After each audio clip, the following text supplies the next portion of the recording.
اعوذ باللہ من الشیطان الرجیم بسم اللہ الرحمن الرحیم۔ عزیزان من، آج کے درس میں ہم سورہ فاتحہ کی آخری یعنی 7ویں آیت پر آ گئے ہیں، غیر المغضوب علیہم ولا الضالین۔ اس سے پہلے 2 آیتیں تھیں، اہدنا الصراط المستقیم صراط الذین انعمت علیہم، یعنی یہ شدت آرزو دعا کی شکل میں ہمارے لبوں پر آئی تھی کہ اے ہماری ربوبیت کے ذمہ دار، تو ہماری رہنمائی کر ایک توازن بدوش سیدھے راستے کی طرف۔ اور چونکہ یہ چیز ایبسٹریکٹ شکل میں سامنے آئی تھی، اسے ایک محسوس شکل میں پیش کرنے کے لیے یہ کہا کہ یہ ان لوگوں کی راہ انعمت علیہم جن پر تیری نعمتوں کی انعامات کی نوازشیں بے بہا ہوئی، ان کی راہ۔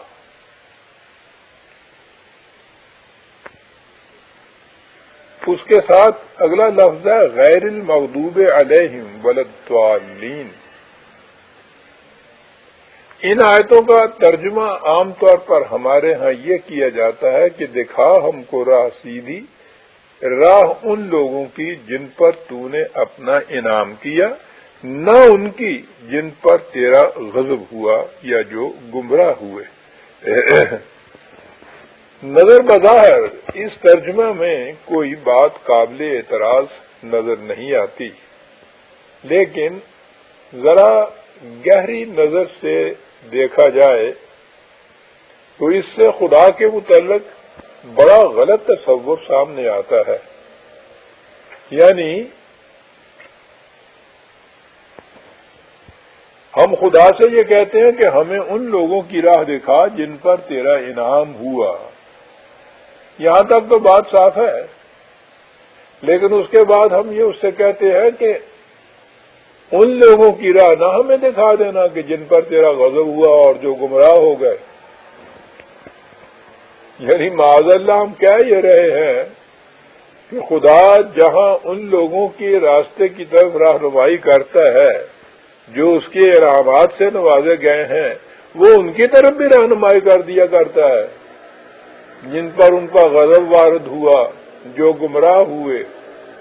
تو ہم کہہ اس سے رہے ہیں کہ ہماری رہنمائی ان کی طرف کرنا جن پر تیرا انعام ہوا، کہیں دیکھنا ان کی طرف رہنمائی نہ کر دینا جن پر تیرا غضب ہوا اور یہ گمراہ ہو گئے۔ معاذ اللہ، معاذ اللہ۔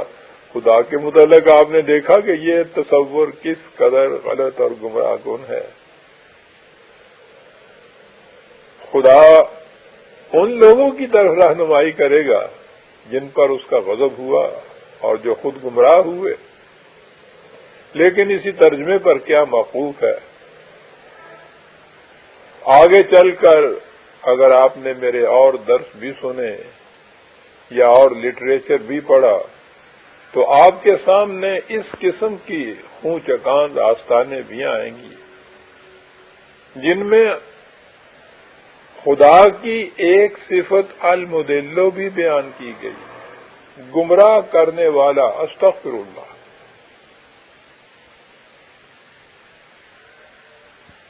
اور قرآن کی کئی آیات میں اس قسم کی تفسیریں دی گئی ہیں جس سے بتایا گیا ہے کہ خدا جسے چاہتا ہے ہدایت دیتا ہے، جسے چاہتا ہے گمراہ کر دیتا ہے۔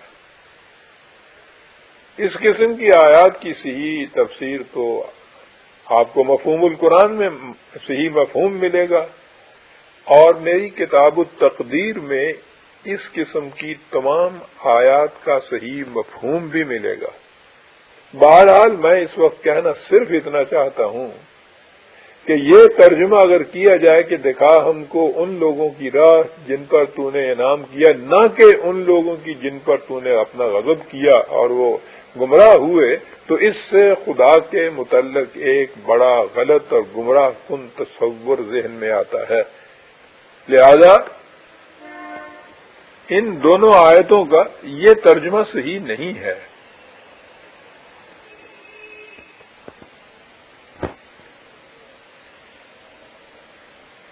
اصل یہ ہے کہ قرآن کریم اپنے حقائق اور معارف کو، جیسا میں نے پہلے بھی کہا تھا، ازداد کے ذریعے واضح کرتا ہے، اور یہ طریقہ بڑا دل نشیں اور مؤثر ہوتا ہے۔ مثلا وہ نور اور ظلمت، تاریکی اور روشنی، دھوپ اور سایہ، نابینا اور اندھا، اس قسم کے الفاظ ایک دوسرے کے مقابل لا کر اپنے مقصد کی وضاحت کرتا ہے۔ یہی انداز اس نے ہمارے زیر تدریس آیت میں بھی اختیار کیا ہے، یا ان دو آیات میں۔ اس کے صحیح معنی یہ ہیں کہ ہمیں ان لوگوں کی راہ دکھا جو منعم علیہ تھے، وہ لوگ مغضوب علیہ اور ضالین نہیں تھے، یعنی وہ ایسے تھے ایسے نہیں تھے۔ جن لوگوں کی راہ ہم دیکھنا چاہتے ہیں، ایک طرف ہم نے پازیٹو طریق کے اوپر ان کی خصوصیت بیان کی کہ وہ منعم علیہ تھے، ان پر تیرے انعامات کی بارش ہوئی تھی، اور ہم خود دوسری طرف منفی طور پر بھی کہتے ہیں کہ وہ لوگ وہ نہیں تھے کہ جن پر تیرے غضب ہوا اور جو گمراہ ہوئے تھے۔ یہ نہیں کہ تو ہمیں ان لوگوں کی راہ نہ دکھا دینا جن پر تیرا غضب ہوا اور جو گمراہ ہو گئے، بلکہ کہا یہ ہے کہ جن لوگوں کی راہ کی طرف رہنمائی ہم چاہتے ہیں، یہ وہ لوگ تھے جن پر تیری بارشیں ہوئیں، تیرے انعامات ہوئے، یہ وہ لوگ نہیں تھے کہ جن پر تیرا غضب ہوا اور جو گمراہ ہو گئے۔ اس سے بائی کنٹراسٹ مفہوم واضح ہو گیا۔ تو ہماری آرزو، ہماری تمنا، ہماری دعا یہ ہوئی کہ ہم ان لوگوں کے راستے سے بچنا چاہتے ہیں کہ جن پر خدا کا غضب ہوا یا جو ظالین تھے۔ لفظ غضب کے بنیادی معنوں میں شدت، قوت، حرارت، غلبہ، استیلاء اور گرفت کی محکمیت پائی جاتی ہے۔ جب یہ لفظ انسانوں کے لیے بولا جائے گا تو اس میں غصہ اور غضب آلود جذبات کا ہیجان مقصود ہوگا۔ ہمارے ہاں مغضوب الغضب ایک عام ترکیب ہے، بولی جاتی ہے کہ جو شخص اپنی شدت جذبات سے پاگل ہو گیا ہو، لیکن اللہ تعالیٰ تو انسانی جذبات سے بلند اور منزہ ہے۔ اس لیے جب اس لفظ کی نسبت خدا کی طرف کی جائے گی تو اس سے مراد خدا کے قانون مکافات کی محکم گرفت ہوگی۔ حضرت اقبال نے کہا ہے کہ حذر ہے چیرہ دستاں، سخت ہیں فطرت کی تعزیریں۔ یہ جو ہے نا تعزیرات فطرت، یہ ہے جسے خدا کا غضب کہا گیا ہے، کیونکہ ہم نے دیکھا ہے نا کہ اس لفظ کے اندر شدت اور قوت کے ساتھ گرفت اور مواخذہ کے معنی پائے جاتے ہیں۔ قرآن کریم کے دیگر مقامات میں اسی مفہوم کو دیگر الفاظ میں بھی بیان کیا گیا ہے۔ ایک جگہ کہا ہے کہ ان بطش ربک لشدید، 85/12۔ یاد رکھو خدا کی گرفت بڑی محکم ہوتی ہے۔ دوسرے مقام پہ فرعون کے متعلق ہے فَأَخَذْنَاهُ أَخْذًا وَبِيلًا، ہم نے اسے فرعون کو بڑی محکم گرفت میں پکڑ لیا۔ یہی مفہوم خدا کے غضب کا بھی ہے، یعنی وہ تباہی اور بربادی جو اس کے اٹل قانون مکافات کی روح سے ان قوموں پر واقع ہوتی ہے یا ہوئی ہے کہ جس نے اس کے صحیح، اس کی اقدار اور اس کے اصولوں سے سرکشی برتی اور تباہ کن برباد کن روش پر چلتے رہے، اس کے نتیجے میں جو ان پر تباہی آئی، جسے خدا نے گرفت سے تعبیر کیا ہے، جب انہیں خدا کے قانون مکافات عمل کی گرفت میں وہ آئے ہیں، تو اسے کہا گیا ہے کہ وہ مغضوب علیہ تھے، مواخذہ ہوا تھا ان سے، پکڑے گئے تھے، وہ گرفت ہوئی تھی ان سے، اور اس گرفت کے نتیجے میں ان قوموں کی تباہی ہوئی۔ اس مفہوم کے بعد ہم وہ چند آیات سامنے لاتے ہیں کہ جن میں یہ مغضوب علیہ کا لفظ استعمال ہوا ہے یا بتایا گیا ہے کہ اس کی تفصیل تشریح کیا ہے، جن قوموں پر خدا کا غضب ہوتا ہے وہ کس طرح پہچانی جاتی ہیں، ان کی کیفیت ہوتی کیا ہے، ان کی حالت کیا ہوتی ہے، ان کا انجام کیا ہوتا ہے، اور یہ پھر بات تاریخی شواہد سے سب سے پہلے ہمارے سامنے آئے گی۔ آپ کو یاد ہوگا پچھلے درس میں انعمت علیہم میں جب ہم نے سب سے پہلے ذکر بنی اسرائیل کی داستان کا کیا تھا، اور اس میں کہا یہ تھا کہ پہلی نعمت تو جو جس کی یاد ان کو دلائی گئی وہ یہ تھی کہ انہیں فرعون کے پنجائے غلامی سے رستگاری نصیب ہوئی، اس سے نجات ملی۔ تو کسی مستبد حاکم کے پنجائے غلامی سے نجات حاصل ہونا خدا کی پہلا انعام ہے، لیکن جیسا میں نے کہا تھا یہ منفیانہ چیز ہے۔ مثبت طور پر کہا کہ پھر اس قوم کو ہم نے وَأَنِّي فَضَّلْتُكُمْ عَلَى الْعَالَمِينَ 2:47، اور پھر اس قوم کو ان کی ہم اثر اقوام پر افضلیت اور برتری عطا کی۔ تو گویا کسی قوم کا آزاد ہونا اور اس کے بعد اپنے ہم اثر اقوام کے مقابلے میں برتری، غلبہ، افضلیت حاصل ہونا، یہ خدا کا انعام بتایا گیا۔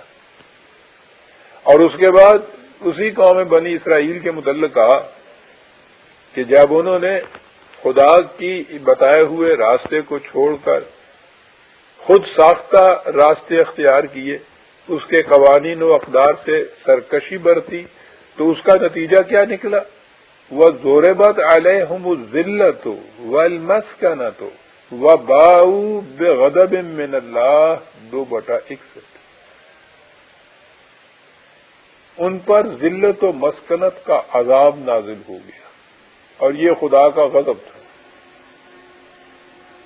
دوسری جگہ اور وضاحت کر دی، اسے ذلت فی الحیات الدنیا کہا 7:152، یعنی اس سے یہ بھی واضح کر دیا کہ وہ جو ذلت اور مسکنت کا عذاب ہے وہ اسی دنیا میں ان کے اوپر وارد ہو گیا تھا، اور یہ تھا خدا کا غضب۔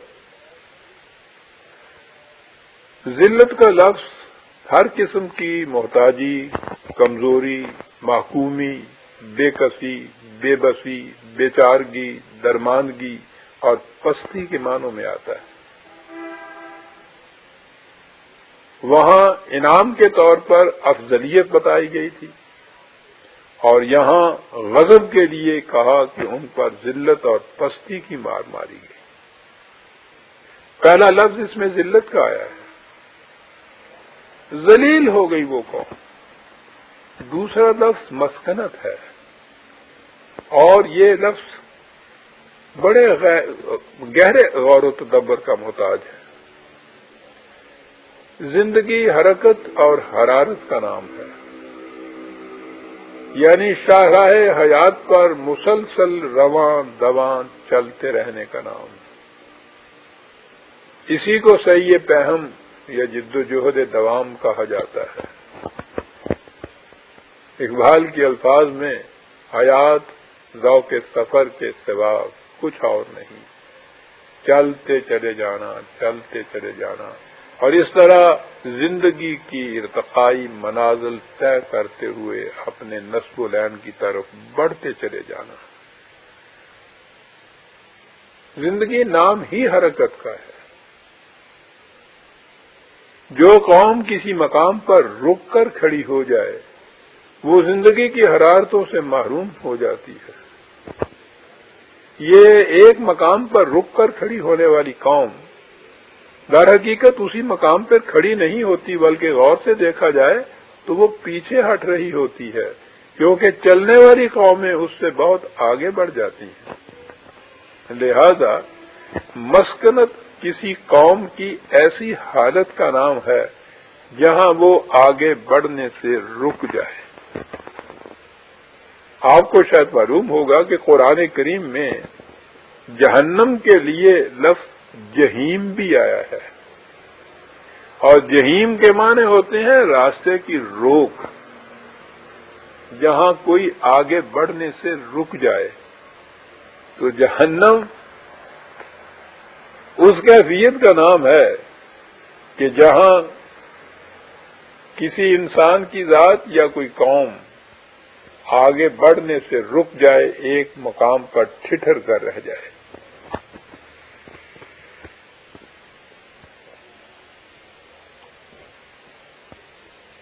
خدا کے اس اصول کو ہم پہلے دیکھ چکے ہیں کہ جو نعمتیں کسی قوم کو حاصل ہوں وہ ان سے کبھی نہیں چھینی جاتی جب تک وہ قوم اپنی نفسیاتی دنیا میں تغیر پیدا نہ کرے۔ لہذا جو قوم کسی ایک مقام پر رک جاتی ہے اس سے یہی مراد نہیں کہ اس کے پاؤں چلنے سے رک جاتے ہیں، مراد یہ ہے کہ اس میں فکری جمود پیدا ہو جاتا ہے، وہ سمجھنا سوچنا چھوڑ دیتی ہے، وہ تقلید کا مسلک اختیار کر لیتی ہے، وہ یہ کہہ کر اپنے آپ کو فریب دے دیتی ہے کہ زندگی کے حقائق اور مسائل کے متعلق جو کچھ سوچا جانا تھا وہ سوچا جا چکا۔ سفر حیات میں جس قدر مسافت طے کرنی تھی وہ طے کی جا چکی۔ یہی ہماری آخری منزل اور منتہا مقصود ہے۔ ہمیں اس سے آگے نہیں بڑھنا۔ اس کے لیے ان کے پاس سند صرف یہ ہوتی ہے کہ یہ وہ مسلک ہے جسے ہمارے آباء و اجداد یعنی اسلاف نے اختیار کیا تھا۔ قرآن کریم نے متعدد مقامات پر اس عقیدے کی تردید کی ہے اور شدت سے تردید کی ہے، اور واضح الفاظ میں بتایا ہے کہ جو قوم سمجھنا سوچنا چھوڑ کر ذہنی اور فکری طور پر مسکنت اور جمود کے عذاب میں گرفتار ہو جائے وہ قوم مورد غضب الہی ہو جاتی ہے۔ مثلاً قرآن کریم میں قوم عاد کی تباہی کی داستان کے سلسلے میں فرمایا کہ جب ان کی طرف خدا کے پیغمبر حضرت ہود نے انہیں خدائے واحد کی محکومیت اختیار کرنے کی دعوت دی تو انہوں نے اس کے جواب میں کہا کہ کیا تم یہ چاہتے ہو کہ ہم اپنے اسلاف کا مسلک چھوڑ دیں؟ اس کے جواب میں حضرت ہود علیہ السلام نے کہا، یعنی اللہ تعالیٰ نے ان کی زبان سے یہ کہلوایا کہ ان سے کہو کہ تمہاری یہ روش اور اس پر قائم رہنے کی ضد اس امر کی شہادت دیتی ہے کہ قد وقع علیکم من ربکم رجس وغضب 7/71 کہ یہ اس امر کی شہادت ہے کہ تم خدا کے غضب میں آ چکے ہو، تم مغضوب علیہ ہو چکے ہو۔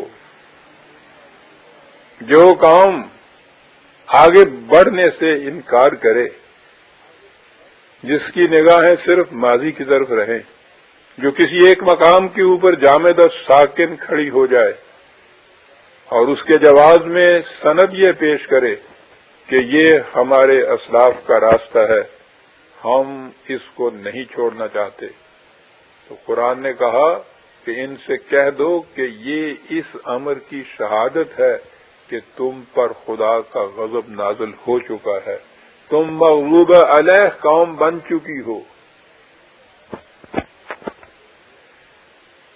اس کا نتیجہ کیا ہوا؟ یہ یوں ہی معاذ اللہ جیسے کہتے ہیں کہ وہ لعنت اور پھٹکار تھی جو خدا کی طرف سے پڑ گئی اس قوم کے اوپر، نہیں، اس قسم کی روش پر ضد کرنے والی قوم مغضوب علیہ جب ہوتی ہے تو اس کے متعلق کہا کہ وَقَطَعْنَا دَابِرَ الَّذِينَ كَذَّبُوا بِآيَاتِنَا، وہ چونکہ ہمارے قوانین کی تکذیب کرتی تھی اس قوم کی جڑ کٹ گئی۔ اللہ اکبر۔ تو مغضوب علیہ قوم وہ ہے جو زندگی کی تمام شادابیوں اور سرفرازیوں سے محروم ہو جاتی ہے، جس میں حرکت اور حرارت باقی نہیں رہتی اور اس کے شجر حیات کی جڑ تک کٹ جاتی ہے۔ یہ ہوتی ہے نشانی اس قوم کی جو خدا کے غضب کی مستحق ہو چکی ہو۔ اب ذرا آگے بڑھیے۔ آپ کو یاد ہے کہ منعم علیہ قوموں کے سلسلے میں قرآن نے یہ بھی کہا تھا کہ یہ وہ مجاہدین ہوتے ہیں کہ جب ان سے کسی نے کہا کہ تمہیں معلوم ہے کہ تمہارے خلاف تمہارے دشمنوں نے کتنا بڑا لشکر جرار تیار کر رکھا ہے، ڈرو ان سے، تو اس سے ان کا ایمان اور بڑھ گیا اور انہوں نے کہا کہ حسبنا اللہ و نعم الوکیل، خدا دارم چہ غم دارم۔ انہوں نے اتنا لشکر عظیم اگر جمع کر رکھا ہے تو ہم اس سے ڈرتے نہیں ہیں، ہمارے پاس وہ سر و سامان اور وہ قوت و تقویت ہے جو ان لوگوں کو حاصل ہی نہیں ہو سکتی کہ جو خدا کے قوانین اور اقدار کے خلاف چلتے ہیں، اس لیے ہمیں ان سے ڈرنے کی کوئی بات نہیں ہے۔ تو اس کے بعد یہ ہے کہ یہ لوگ پھر میدان جنگ سے خدا کی نعمتوں کی جھولیاں بھر بھر کر واپس لوٹے ہیں۔ ایک نقشہ یہ تھا، اس کے بالکل ضد کے طور پر، یعنی اس کے برعکس متضاد مثال دینے کے لیے قرآن نے یہ کہا کہ کشمکش حق و باطل میں یہ جو کفر اور اسلام کی جنگ ہوتی ہے، اس جنگ میں اگر کوئی میدان جنگ سے پیٹھ دکھا کر بھاگ اٹھتا ہے تو اسے کیا کہا جائے گا؟ اور عزیزان ایمان غور کیجئے کہ مثال قرآن کریم نے اس قدر، جسے ایکسٹریم کہتے ہیں، ایکسٹریم پر پہنچ کر ایک مثال دی ہے۔ جنگ بدر کا واقعہ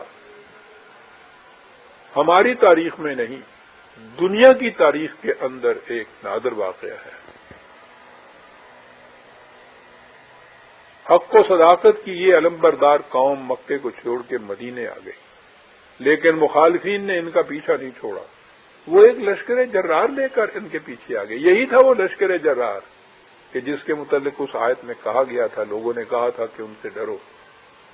یہ مدینے میں یوں کہیے پناہ گزینوں کی ایک مختصر سی جماعت، اتنی مختصر کہ وہ میدان جنگ میں پہنچی ہے تو تاریخ کی اعتبار سے 300 یا 312 کے قریب سارے سپاہی تھے۔ اتنی مختصر سی جماعت، بے کس و بے بس، بے سر و سامان، پناہ گزین، اس حالت میں، لیکن یہ جماعت وہ تھی جسے قرآن نے محمد الرسول اللہ والذین معہ کہہ کر پکارا ہے۔ یہ جماعت وہ تھی کہ جنہوں نے خدا کے ہاتھ اپنی جان اور مال بیچ دی ہوئی تھی۔ یہ وہ تھی کہ دشمنوں کے لشکر جرار کی خبر سے ان کے ایمان میں اضافہ ہو جاتا تھا۔ یہ جماعت اس میدان میں گئی تھی۔ اب ظاہر ہے یہ تو سوال ہی نہیں پیدا ہوتا کہ اس جماعت میں سے کوئی فرد دشمن کے مقابلہ سے منہ موڑ کر پیٹھ دکھا کر میدان جنگ سے بھاگ آئے. لیکن اللہ تعالی نے یہ ہمارے لیے آنے والوں کے لیے یہ بتانے کے لیے کہ حق و باطل کے مارکے میں پیٹھ دکھانے والا جو ہے اس کا کیا حشر ہوتا ہے. میدان جنگ بدر کا نقشہ سامنے لا کے یہ کہا کہ یاد رکھو، سن رکھو، اس صف میں کھڑے ہونے والوں، دشمن کے مقابلے میں یوں ایک بنیان منصوص کی طرح سے تم یہاں کھڑے ہو. قرآن نے ان کو بنیان مرصوص کہا ہے، سیسا پلائی ہوئی دیوار کہ جس میں کوئی اینٹ کسی دوسری اینٹ سے الگ ہی نہیں ہو سکتی. لیکن ان کے متعلق کہا ہے کہ یاد رکھو وَمَن يُوَلِّهِمْ يَوْمَئِذٍ دُبُرَهُ إِلَّا مُتَحَرِّفًا لِقِتَالٍ أَوْ مُتَحَيِّزًا إِلَى فِئَةٍ، کہ یاد رکھو آج اگر کوئی شخص اس میدان سے پیٹھ دکھا کر پیچھے کی طرف لوٹا، وجود اس کے کہ وہ پینترا بدلنے کے لیے ایسا کرے یا اپنی جماعت میں ملنے کے لیے ایسا کرے، یعنی فوج کی ٹیکنیک کے اعتبار سے ایسا کرے، تو وہ بات نہیں ہے. میدان کو چھوڑ کے اگر کوئی شخص آج اس میں سے پیٹھ دکھا کے بھاگا تو وہ کیا نتیجہ ہوگا؟ فقد باء بغضب من اللہ، تو خدا کا غضب اس پر وارد ہو جائے گا. وَمَأْوَاهُ جَهَنَّمُ، وہ سیدھا جہنم میں پھینک دیا جائے گا. تو یہاں سے آپ نے عزیزان من دیکھا کہ حق و باطل کی آویزش اور یہ کشمکش کتنا بڑا ٹیسٹ ہوتی ہے اس قوم کے ایمان کا.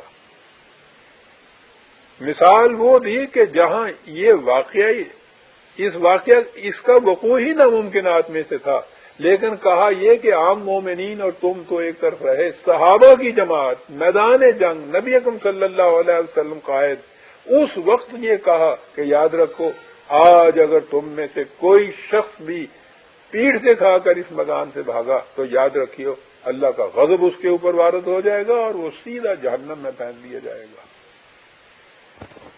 یہاں سے دکھا دیا کہ پہلی آیت میں جو بتایا تھا کہ منعم علیہ قوم کون سی تھی، دوسری میں بتا دیا کہ مغلوب علیہ قوم کون سی ہوتی ہے. اور آگے چلیے، پچھلے درس میں یہ بھی بتایا گیا تھا کہ منعم علیہ قوم یا جماعت کی علامت یہ ہوتی ہے کہ فَأَلَّفَ بَيْنَ قُلُوبِ، ان میں محبت اور مودت اس درجے گہری شدید ہوتی ہے کہ ان کے جسم ہی نہیں، ان کے دل ایک دوسرے کے ساتھ جڑے ہوئے ہوتے ہیں. فَأَصْبَحْتُمْ بِنِعْمَتِهِ إِخْوَانًا، اور خدا کی وہ نعمت ہے کہ جس کی بنا پر وہ بھائی بھائی بن گئے ہوئے ہوتے ہیں. ایک طرف یہ کہا اور دوسری طرف کہا کہ یاد رکھو وَمَن يَقْتُلْ مُؤْمِنًا مُتَعَمِّدًا فَجَزَاؤُهُ جَهَنَّمَ خَالِدًا فِيهَا، یاد رکھو جس کسی شخص نے کسی دوسرے مومن کو بالارادہ قتل کر دیا، کسی ایک مسلمان نے دوسرے مسلمان کو بالارادہ قتل کر دیا، فَجَزَاؤُهُ جَهَنَّمَ خَالِدًا فِيهَا، اس کی سزا جہنم ہے جس میں وہ رہے گا. وَغَضِبَ اللَّهُ عَلَيْهِ، خدا کا غضب اس پہ نازل ہو جائے گا. وَلَعَنَهُ، اور وہ تمام اس کے نوازشات سے محروم ہو جائے گا. وَأَعَدَّ لَهُ عَذَابًا عَظِيمًا، سخت ترین عذاب کے اندر ماخوذ ہو جائے گا. 4/93. ایک مسلمان اگر بے ارادہ دوسرے مسلمان کو قتل کرتا ہے، باقی الفاظ کو چھوڑ دیجئے، غضب اللہ علیہ، اس پر خدا کا غضب نازل ہو جاتا ہے، وہ مغضوب علیہ ہو جاتی ہے وہ قوم. تو آپ نے دیکھا منعم علیہ وہ تھی کہ جن کے دل باہمی جڑے ہوئے تھے، وہ ایک دوسرے کے بھائی بھائی تھے. اور مغضوب علیہ کسی ایک مومن کو بھی اگر دوسرے نے بالارادہ قتل کر دیا تو وہ مغضوب علیہ ہو جاتی ہے، اللہ کا غضب اس کے اوپر نازل ہو جاتا ہے، جہنم ہوتا ہے اس کا مصیر اور اس کا معاملہ۔ اگر آپ اجازت دیں تو اس مقام پہ میں بتاؤں کہ ہماری تاریخ نے ہمارے ساتھ کیا غضب کر رکھا ہے۔ آپ کو معلوم ہے کہ ہماری تاریخ صدر اول کی تاریخ، اہل رسالت معاب اور عہد صحابہ رضی اللہ تعالیٰ عنہ کی تاریخ قریباً 250 سال بعد مرتب ہوئی بغیر کسی پریویس ریٹن ریکارڈ کے، اور جنہوں نے مرتب کی میں ان کے متعلق کچھ نہیں کہنا چاہتا۔ اس تاریخ کی بے شمار مثالیں میں نے پیش کی ہوئی ہیں، لیکن اس تاریخ کی ایک مثال صرف میں آپ کے سامنے پیش کرتا ہوں۔ یہاں کہا یہ گیا ہے کہ کسی ایک مومن نے کسی دوسرے ایک مومن کو ارادتاً قتل کر دیا، خدا کا غضب اس کے اوپر، جہنم میں جائے گا، لعنت اس کے اوپر ہوگی، عذاب عظیم ہوگا۔ ایک سانس میں اللہ تعالیٰ نے اتنا کچھ کہا ہے، ایک مومن کا بالارادہ قتل۔ اور آپ کو معلوم ہے کہ آپ کی تاریخ یا ہماری تاریخ ہمیں کیا بتاتی ہے؟ عام مومن نہیں، صحابہ کرام کی جماعت، جن کے متعلق قرآن کی شہادت ہے کہ رضی اللہ عنہ ورضوا عنہ، وہ اللہ سے راضی ہو گئے، اللہ ان سے راضی ہو گئے، جن کے متعلق بالفاظ صریح قرآن نے کہا ہے کہ ان کے لیے جنت انتظار کر رہی ہے، ان کا بشارتیں ہیں ان کے لیے خدا کی طرف سے، جنہیں محمد الرسول اللہ والذین معہ کہہ کے پکارا ہے، اشداء علی الکفار رحماء بینہم، یہ آپس میں ایک دوسرے کے ساتھ نہایت محبت کے سلوک رکھنے والے، رحماء بینہم، مقابل اور دشمن کے مقابل میں ایک سخت چٹان کی حیثیت رکھنے والے، رحماء بینہم، بھائی بھائی ایک دوسرے کے، دل ملے ہوئے۔ اور یہ صحابہ کبار پورے کے پورے ہماری اس تاریخ کی روح سے دیکھیے، یہ تاریخ کس قدر غلط پیش کی گئی ہے ہمارے سامنے۔ تاریخ یہ بتاتی ہے کہ صحابہ کی یہ پوری جماعت حضرت عثمان رضی اللہ تعالیٰ عنہ کی شہادت کے بعد یہ پورے صحابہ دو گروہوں میں بٹ گئے۔ ایک گروہ کی قیادت حضرت عائشہ صدیقہ کر رہی تھی رضی اللہ تعالیٰ عنہ، دوسرے گروہ کی قیادت حضرت علی کرم اللہ وجہ کر رہے تھے۔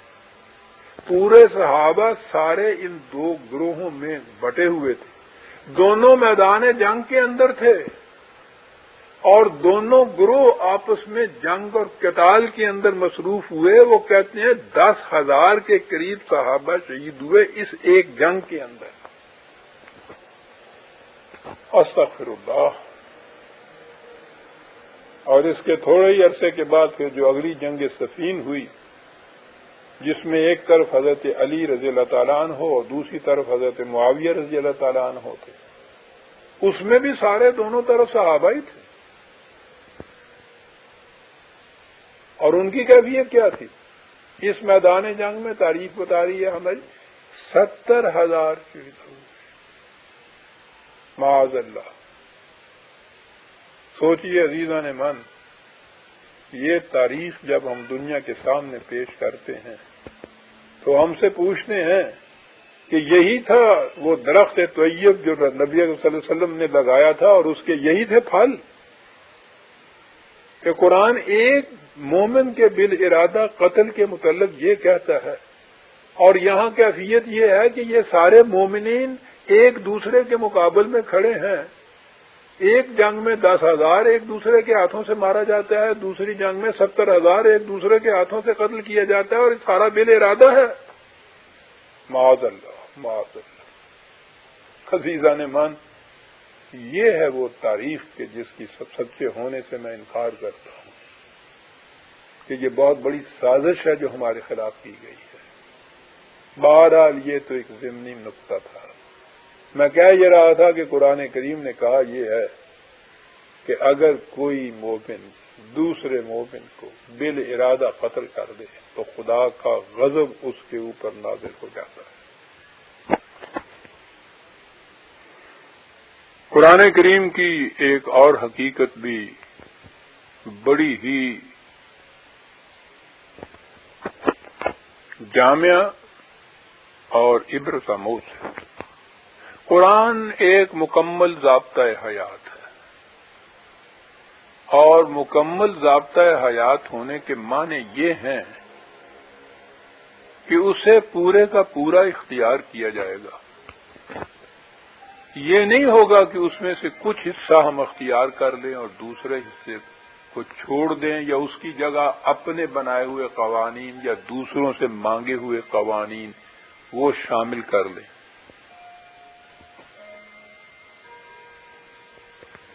یہ روش ایمان کی روش نہیں ہے، یہ شرک کی روش ہے۔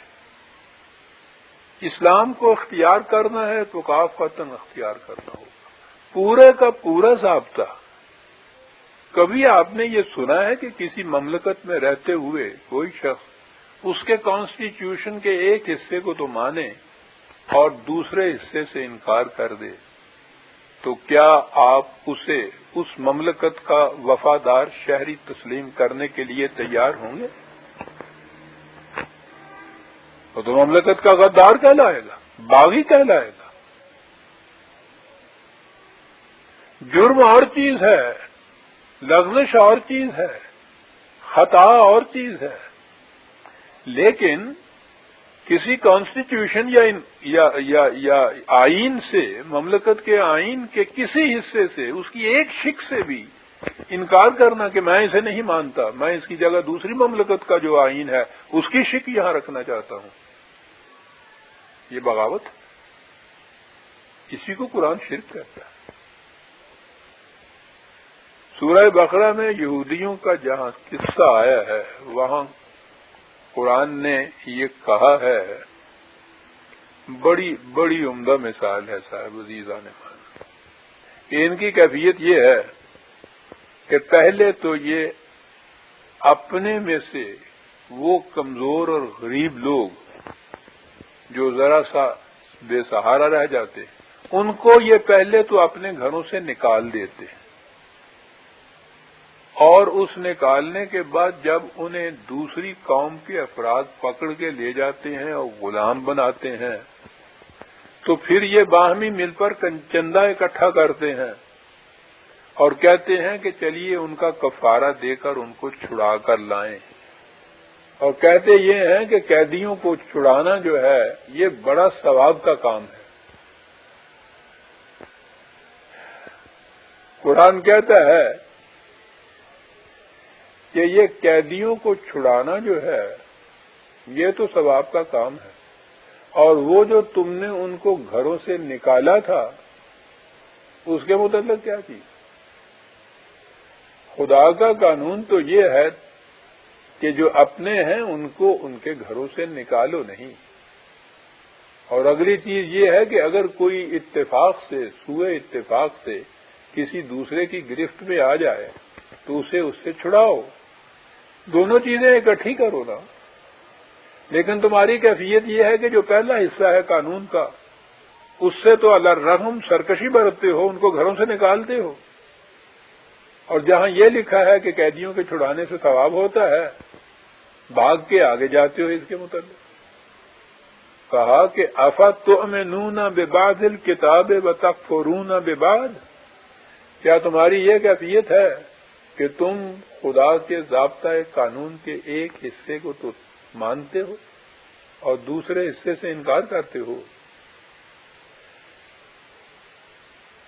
سطحی طور پر ذہن میں یہ آئے گا کہ ٹھیک ہے جی،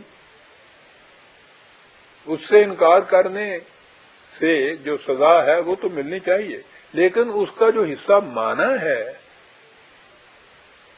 اس کی تو جزا، اس کا تو بدلہ ملنا چاہیے نا۔ قرآن کہتا ہے کہ تم نے سمجھا ہی نہیں ہے کہ آئین یا قانون ناقابل تقسیم وحدت ہوتا ہے۔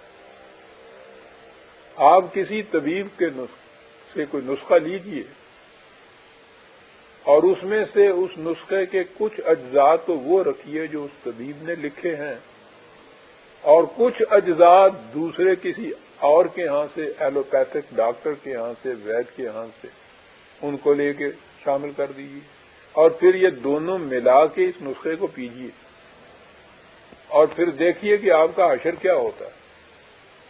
قرآن کہتا ہے یہ ہے تمہاری روش، افتؤمنون ببعض الکتاب وتکفرون ببعض، ایک حصے پہ ایمان رکھتے ہو، دوسرے حصے سے انکار کرتے ہو، اس کا نتیجہ کیا ہوگا؟ فما جزاء من یفعل ذلک منکم الا خزی فی الحیات الدنیا، جو بھی ایسی روش اختیار کرے گا یاد رکھو اس کا نتیجہ اس کے سوا کچھ نہیں ہوگا کہ اس دنیا کی زندگی میں بھی وہ ذلیل اور خوار ہوگا، وَيَوْمَ الْقِيَامَةِ يُرَدُّونَ إِلَىٰ أَشَدِّ الْعَذَابِ، اور قیامت کے دن اس سے زیادہ شدید عذاب کے اندر وہ گرفتار ہوگا۔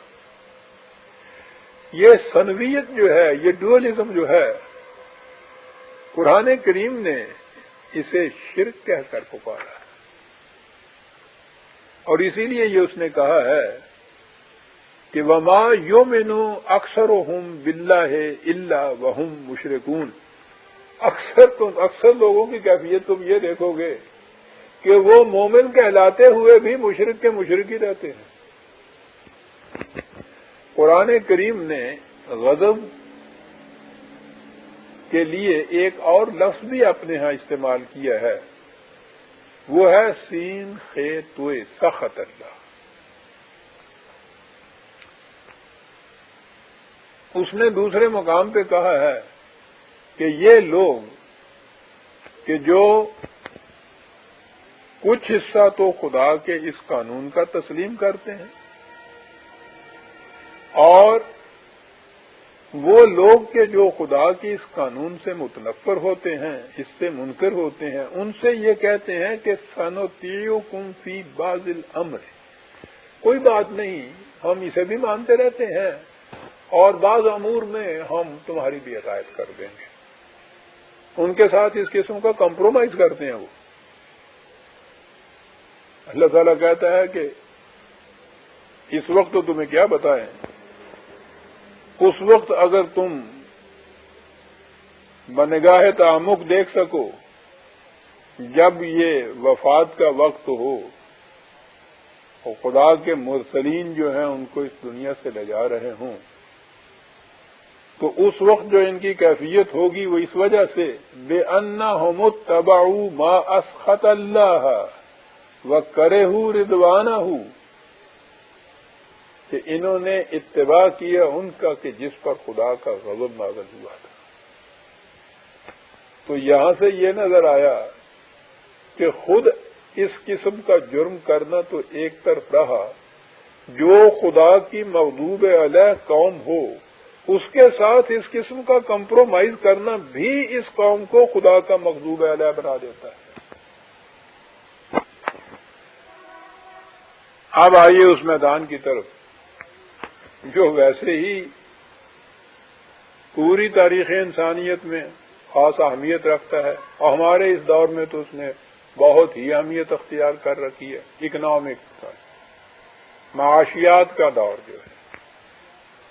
پچھلے درس میں نے عرض کیا تھا کہ منعم علیہم ان کو کہتے ہیں کہ جنہیں خدا کی نعمتیں میسر ہوں اور وہ خود تنہا اپنے لیے ان کو سمیٹ کر نہ رکھ لیں، ان کو ڈھانپ کر نہ رکھ لیں، بلکہ وہ محتاجوں کو اور ان لوگوں کو کہ جن کو ان کی ضرورت ہے انہیں آوازیں دے دے کر بلائیں اور انہیں اس کے اندر شریک کریں۔ یہ جو طریق تھا رزق کی تقسیم کا، یہ تھا متوازن طریق، یعنی پورا توازن برقرار رہے پوری قوم کا۔ یہ صورت نہ ہو کہ اس میں کوئی طبقہ تو ایسا ہے کہ جس کو اس قدر فراوانی سے یہ چیزیں حاصل ہے، اور دوسرا طبقہ ایسا ہے جو نان شبینہ تک سے بھی محتاج ہے، تو اس سے تو آپ نے دیکھا کہ توازن بگڑ جاتا ہے۔ اسے قرآن نے بڑے عجیب انداز میں کہا ہے. پچھلی دفعہ یہ تو آپ نے سن لیا تھا نا، خدا نے کہا تھا کہ اس کا جو غضب نازل ہوتا ہے تو وہ خوف اور بھوک کی شکل میں آتا ہے. یہاں ایک اور چیز کہا وَكَمْ أَهْلَكْنَا مِنْ قَرْيَةٍ بَطِرَتْ مَعِيشَتَهَا 28/58. کہا بہت سی قومیں مفلسی اور غریبی کی وجہ سے تباہ نہیں ہوئی، بلکہ دولت کی فراوانی کی وجہ سے تباہ ہو گئی. بھئی اس فراوانی میں انہوں نے کیا کیا جس کی وجہ سے وہ تباہ ہو گئی؟ سنیے عزیزان من، کیا الفاظ ہیں. 20/81 آیت کا حوالہ ہے. کہا کہ کلو من طیبات ما رزقناکم، خدا کے عطا کردہ رزق کو حلال اور طیب طریق سے کھاؤ. حلال اور طیب طریق، اور اس کی آگے تشریح کر دی کہ ولا تطغوا فیہ، ایسا طریق اختیار نہ کرو جس سے تقسیم رزق غیر متوازن ہو جائے. ولا تطغوا فیہ کا یہ مفہوم سورہ الرحمن کی اس آیت سے واضح ہے جہاں کہا گیا ہے کہ اللہ تطغوا فی المیزان، تم ترازو میں میزان میں عدم توازن نہ پیدا ہونے دو. رزق کی تقسیم میں ڈنڈی نہ مارو، ترازو میں عدم توازن نہ پیدا ہونے دو. کیا الفاظ ہیں عزیزان من. اگر ایسا کرو گے تو کیا ہوگا؟ فَيَحِلَّ عَلَيْكُمْ غَضَبِي، ہمارا غضب تم پر نازل ہو جائے گا. وَمَن يَحْلِلْ عَلَيْهِ غَضَبِي فَقَدْ هَوَىٰ، اور جس پر ہمارا غضب نازل ہو جائے وہ پستر درجے کے اندر چلی جاتی ہے. قوم پستیوں کی انتہا تک پہنچ جاتی ہے. تو یہ غضب کس وجہ سے نازل ہوا؟ کہ رزق کی فراوانی تو تھی لیکن تقسیم رزق میں توازن نہیں برقرار رکھا گیا تھا. اور راستہ تو ہم نے کہا دیکھا تھا کہ صراط مستقیم ہے، سیدھا ہی نہیں، متوازن راستہ. تو راستے کا توازن نعما کی تقسیم اس انداز سے کی جائے کہ معاشرے کا توازن نہ بگڑنے پائے، طبقات اس کے اندر نہ پیدا ہوں، اونچ نیچ اس کے اندر نہ پیدا ہو. عجیب لفظ ہے یہ تطلع. تو اگر ایسا کرو گے تو ہمارا غضب تم پر نازل ہو جائے گا، اور جن پر ہمارا غضب نازل ہوا کرتا ہے فقط ہوا، پھر وہ زندگی کی پستری سطح پر جا پہنچتے ہیں.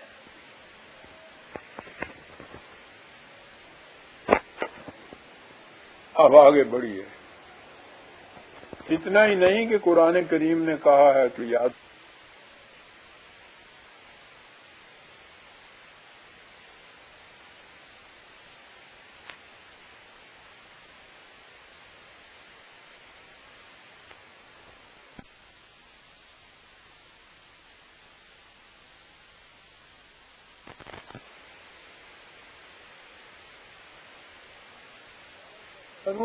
لا تتولوا قوما غضب اللہ علیہم 60/13.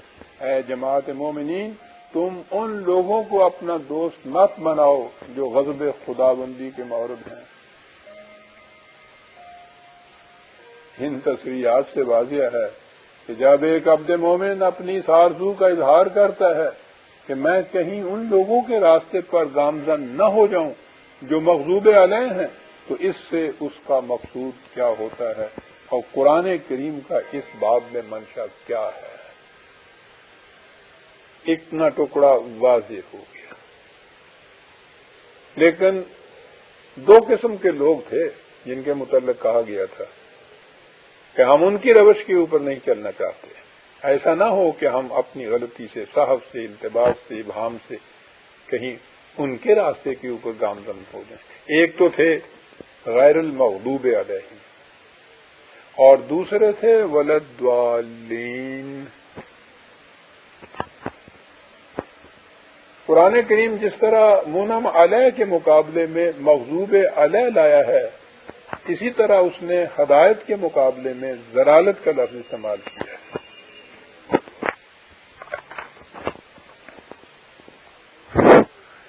ترجمہ تو اس کا ہمارے ہاں عام طور پر گمراہ کرتے ہیں، لیکن اس کے معنی اس سے زیادہ وسیع بھی ہیں اور عمیق بھی ہیں۔ اس کے معنی حیران و پریشان ہونا، سرگردان پھرنا، یا کسی چیز کا پوشیدہ اور غائب ہو جانا، یا مختلف چیزوں کا اس طرح مل جانا کہ پھر انہیں الگ الگ نہ کیا جا سکے، جس طرح دودھ میں پانی مل جاتا ہے۔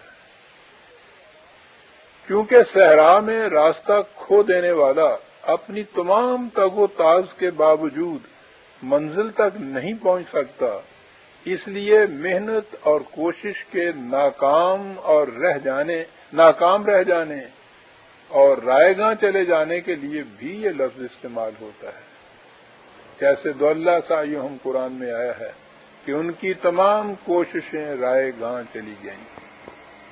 غلط راستے پر چلنے والا، یا وہ کہ جس کو صحیح راستہ ملا نہیں، وہ اپنی پریشانی میں کبھی اس راستے کو صحیح سمجھتا ہے، کبھی اس راستے کو صحیح سمجھتا ہے، تو اس طرح سے ہر غلط راستہ اس کو دھوکہ دے دیتا ہے، وہ غلط راستے کو بھی صحیح سمجھ لیتا ہے۔ تو اس طرح سے حیران اور پریشان ہونے والا، سراب کو پانی سمجھ لینے والا، عربوں کے ہاں سراب کو المدلو کہا جاتا تھا، گمراہ کرنے والا نہیں بلکہ اس طرح اپنے آپ کو دکھانے والا کہ جیسا حقیقت میں وہ نہیں ہے، اور اس لیے وہ یوں دیکھنے والا پرپلیکسڈ ہو جاتا ہے، حیران ہو جاتا ہے۔ کنفیوژن کے معنی میں یہ چیز آتی ہے، کنفیوز ہو جانا کسی معاملے کے اندر۔ اور بڑی چیز یہ ہوتی ہے راستے کی تلاش میں سرگرداں پھرنا۔ مغضوب علیہ تو وہ ہیں کہ جن کے سامنے راستے تو دونوں آ گئے تھے، صحیح بھی اور غلط بھی، اور انہوں نے غلط راستے کو چنا اور اس کے اوپر دانستہ چلے اور تباہ اور برباد ہو گئے۔ دوسرے وہ لوگ ہیں کہ جن کے سامنے راستہ ہوتا نہیں، لیکن حقیقت کی تلاش کی تڑپ ان کے دل میں ہوتی ہے، وہ چاہتے ہیں کہ حقیقت مل جائے کسی طرح سے۔ یہ جو راستے کی تلاش میں اس طرح حیران اور سرگرداں پھرنا ہے، اس کو بھی دالن سے تعبیر کیا جاتا ہے۔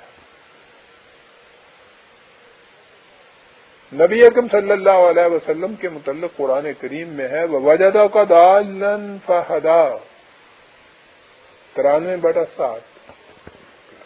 عام طور پر اس کا ترجمہ کیا جاتا ہے معاذ اللہ کہ ہم نے تمہیں گمراہ پایا اور سیدھی راہ دکھائی۔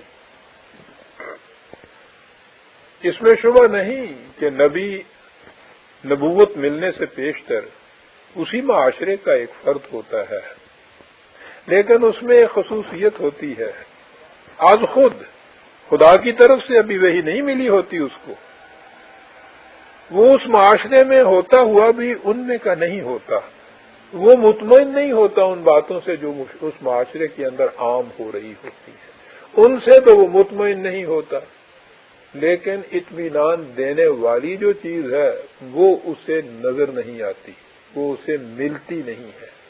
تو اب یہ جو کیفیت ہے کہ جو حاضر و موجود ہے اس سے اطمینان نہیں، اور جو چیز باعث اطمینان ہے وہ موجود نہیں، وہ سامنے نہیں آتی، وہ ملتی نہیں، تو وہ جو یہ کیفیت اضطرابی اس کے قلب کی ہوتی ہے کہ اس موجود سے عدم اطمینان اور جو اطمینان بخش چیز ہے اس کی تلاش میں حیران اور سرگرداں پھرنے والا، یہ جو کیفیت نبی کی ہوتی ہے یہ باقی معاشرے سے مختلف ہوتی ہے۔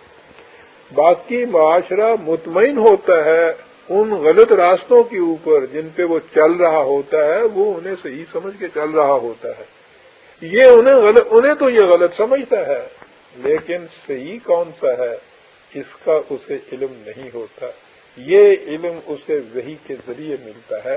تو حضور نبی اکرم صلی اللہ علیہ وسلم کے متعلق جو کہا گیا نا کہ وَوَجَدَكَ ضَالًّا فَهَدَىٰ، ہم نے تجھے تلاش حقیقت میں سرگرداں پایا، تیرے سینے میں تڑپ تھی حقیقت کی تلاش کی، کہ اضطراب تھا کہ تمہیں صحیح راستہ ملے، اس تڑپ اور تلاش کا نتیجہ تھا کہ ہم نے تمہیں صحیح راستہ دکھا دیا۔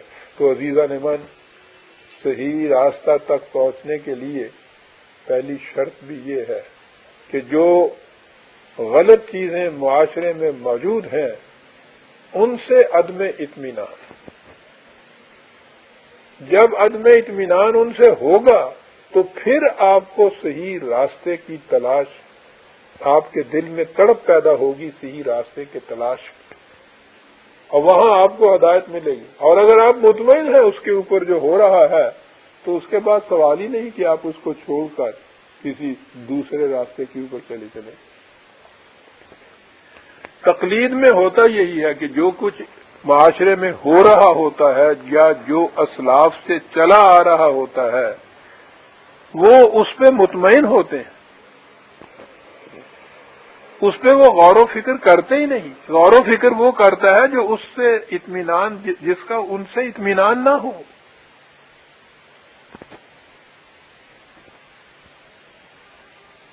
وائٹ ہیڈ ہمارے ہاں کا بہت بڑا فلاسفر ابھی اسی حال میں گزرا ہے۔ وہ کہتا ہے کہ اپنے دور کے مروجہ معتقدات و نظریات کو اعلی حال ہی تسلیم کر کے ان پر جم کر بیٹھے رہنا بت پرستی کہلاتا ہے۔ یہ عجیب بات ہے کہ خود عربوں کے ہاں بھی بت پرستی میں یہ مفہوم مضمر تھا۔ ان کی زبان میں بت کے لیے وثن کا لفظ استعمال ہوتا تھا، اور وثن کے معنی ہیں غیر متحرک اور جامد، اسی کو تقلید جامد کہا جاتا ہے۔ اس روش کا پیرو کبھی صحیح راستہ اختیار نہیں کر سکتا، اس لیے کہ وہ جس راستے پر ہے اسے وہ صحیح سمجھتا ہے، اس کو پرکھنے کی ضرورت محسوس نہیں کرتا اور اسی پہ وہ چلا جاتا ہے۔ تو یہ جو تقلید ہے وہ انسان کو کبھی صحیح راستے کی طرف آنے ہی نہیں دیتی۔ پہلی چیز تو اس میں یہ ہوتی ہے کہ وہ سوچنے سمجھنے کی صلاحیتیں کھو بیٹھتا ہے، اور یہی ہے وہ لوگ جن کے متعلق کہا کہ وہ تو ان کی روش بتا رہی ہوتی ہے کہ وہ جہنمی ہے۔ قرآن کریم میں ہے کہ وَلَقَدْ ذَرَأْنَا لِجَهَنَّمَ كَثِيرًا مِنَ الْجِنِّ وَالْإِنسِ 7/179۔ تم شہری آبادیوں اور صحرا نوردوں میں اکثریت ان لوگوں کی دیکھو گے کہ جن کی روش بتا رہی ہوتی ہے کہ یہ تو اہل جہنم ہے۔ وہ کون سی روش ہے ان کی جو یہ بتا رہی ہوتی ہے کہ یہ اہل جہنم ہے؟ کہا یہ وہ لوگ ہیں کہ لہم قلوب لا یفقہون بہا، کہ سینے میں یہ دل تو رکھتے ہیں لیکن ان سے سمجھنے سوچنے کا کام نہیں لیتے۔ سینے میں دل رکھتے ہیں، ان سے سمجھنے سوچنے کا کام نہیں لیتے۔ وَلَهُمْ أَعْيُنٌ لَا يُبْصِرُونَ بِهَا، ماتھے میں آنکھیں بھی رکھتے ہیں، ان سے دیکھنے کا کام نہیں لیتے۔ وَلَهُمْ آذَانٌ لَا يَسْمَعُونَ بِهَا، کان بھی ان کے ہوتے ہیں لیکن ان سے سننے کا کام نہیں لیتے۔ اولئک کالانعام، یہ لوگ انسان نہیں، یہ حیوان ہوتے ہیں۔ کہا بل نہیں، حیوان بھی نہیں، بل ہم اضل، حیوانوں سے بھی زیادہ گئے گزرے ہوئے۔ اولئک هم الغافلون، اس لیے کہ یہ غفلت برتتے ہیں، ان کے دل میں تڑپ پیدا نہیں ہوتی ہے، حقیقت تک پہنچنے کے لیے کوئی اضطراب پیدا نہیں ہوتا۔ یہ تو اس کے دل میں پیدا ہوگا جو سمجھ سوچ سماعت بصارت قلب سے کام لے گا، وہ ہے جو غفلت کے پردے پھاڑ کے حقیقت کی طرف تلاش میں نکلے گا، اور جو اس طرح سے تلاش میں نکلے گا یاد رکھیے پھر وہ ہے کہ جو صحیح راستے پہ جائے گا۔ ورنہ اس قسم کے جو لوگ ہیں ان کے متعلق نبی اکرم صلی اللہ علیہ وسلم کو کہا گیا فَإِنَّكَ لَا تُسْمِعُ الْمَوْتَى، مردے ہیں، تم مردوں کو کیا سنا سکتے ہو؟ ولا تسمع الصم الدعاء اذا ولوا مدبرین، بہرے کو کیا سنا سکتے ہو؟ بہرا بھی کچھ اشاروں سے سمجھ سکتا ہے، کوئی تھوڑی بہت توجہ دے گا تو کچھ نہ کچھ پلے پڑ جائے گا۔ وہ بہرا بات کرنا چاہیں تو وہ پیٹ پھیر منہ موڑ کے چل دے، تو وہ بہرا کیا سن سکے گا؟ وما انت بہاد العمی عن ضلالتہم، یہ جو ضلالت ہے ان کی، اس میں سے اندھوں کو نہیں نکال سکتے تم۔ عقل و فکر سے کام نہ لینے والوں کو قرآن کریم نے اصولی طور پر دو شقوں میں تقسیم کیا ہے۔ ایک وہ جو زندگی کے دوراہے پر پہنچ کر نہ یہ دیکھنے کی ضرورت محسوس کریں کہ انہیں کس راستہ کی طرف مڑنا چاہیے، نہ کسی سے ایسا پوچھنے کی حاجت، جس راستہ پر ہجوم چلا جا رہا ہو وہ بلا سوچے سمجھے انہی کے پیچھے ہو لیتے ہیں۔ سند اس کی ان کا یہ عقیدہ کہ یہ وہ راستہ ہے جسے ہمارے اسلاف نے اختیار کیا اور وہ ہم تک متواتر چلا آ رہا ہے۔ یعنی پچھلی بھیڑ سے پوچھئے کہ تم اس راستے پہ کیوں جا رہی ہو، تو اس کا جواب یہ ہوتا ہے کہ اگلی بھیڑ جو اس راستے جا رہی ہے۔ ہمارے ہاں محاورے میں بھیڑ چال کہتے ہیں۔ بھیڑوں کو دیکھ کے تو بھیڑ چال سے ہم اس قدر متنفر ہوتے ہیں، کبھی نہیں سوچتے کہ پوری کی پوری قوم صدیوں سے بھیڑ چال پہ چلی ہوئی ہے۔ قرآن کریم ان کے متعلق کہتا ہے کہ جب وہ اس راستے پر چلتے چلتے جہنم میں جا پہنچیں گے اور ان سے پوچھا جائے گا کہ تم نے یہ راستہ کیوں اختیار کیا تھا، تو وہ کہیں گے وَقَالُوا رَبَّنَا إِنَّا أَطَعْنَا سَادَتَنَا وَكُبَرَاءَنَا فَأَضَلُّونَا السَّبِيلَ 33/67۔ اے ہمارے نشو و نما دینے والے، ہمیں ہمارے ان بڑے بڑے بزرگوں، مذہبی رہنماؤں اور لیڈروں نے گمراہ کیا اور ہمیں صحیح راستہ سے بھٹکا دیا۔ پہلی قسم تو ان کی ہے۔ دوسری قسم ان لوگوں کی ہوتی ہے لیکن جو صحیح راستہ کو جانتے تو ہیں، لیکن ان کی مفاد پرستیاں انہیں اس راستہ پر آنے نہیں دیتی۔ وہ اپنے جذبات سے مغلوب ہو کر اندھے ہو جاتے ہیں اور ان کی عقل و فکر اور علم و بصیرت ان کے کسی کام نہیں آتی۔ جیسے اچھا بھلا دانا اور بینا، عقل مند، ہوشیار، دانشور جب شراب کے نشے میں مخمور ہو جاتا ہے تو عقل و فکر ساری کی ساری مفقود ہو جاتی ہے۔ سمجھنے سوچنے کی صلاحیتیں بھی ہیں، سوچ سکتا بھی ہے، جانتا بھی ہے، لیکن مغلوب ہو جاتا ہے نشے سے۔ یہ جو نشہ ہے اسے قرآن نے جذبات کہہ کر پکارا ہے۔ وہ جذبات کے جو وحی کی رہنمائی میں کام نہیں کرتے بلکہ اس کے خلاف اپنی مفاد پرستی کے تابع چلتے ہیں، یہ جو جذبات ہیں ان کے نشے میں مخمور قرآن کہتا ہے یہ بھی عقل و فکر کو کھو بیٹھتا ہے۔ کہا کہ افرأیت من اتخذ الہہ ہواہ، کیا تو نے اس شخص کی حالت پر بھی غور کیا ہے کہ جس نے خود اپنے جذبات ہی کی پرستش اور محکومیت اختیار کر لی، اپنے جذبات کو اپنا الہ بنا لیا، یعنی اس کے تابع چلنے لگ پئے، مغلوب ہو گئے اپنے جذبات سے۔ نتیجہ وَأَدَلَّهُ اللَّهُ عَلَىٰ عِلْمٍ، تو خدا کے قانون نے اس شخص کو علم کے باوجود، جاننے بوجھنے کے باوجود، یہ شخص صحیح راستہ کھو کر یا غلط راستے پہ چل پڑا یا کنفیوز ہو گیا، صحیح اور غلط کی امتیاز اس کے اندر باقی نہ رہا. وختم علی سمعہ وقلبہ وجعل علی بصرہ غشاوہ. اور اس کے بعد جیسا کہ نشے میں مدہوش انسان سے ہوتا ہے، نہ آنکھ سے ہی دیکھتی ہے، نہ کان سے ہی بات سنتا ہے، نہ دماغ سے ہی سوچتا ہے، ان تمام پہ موریں لگی ہوئی ہوتی ہیں.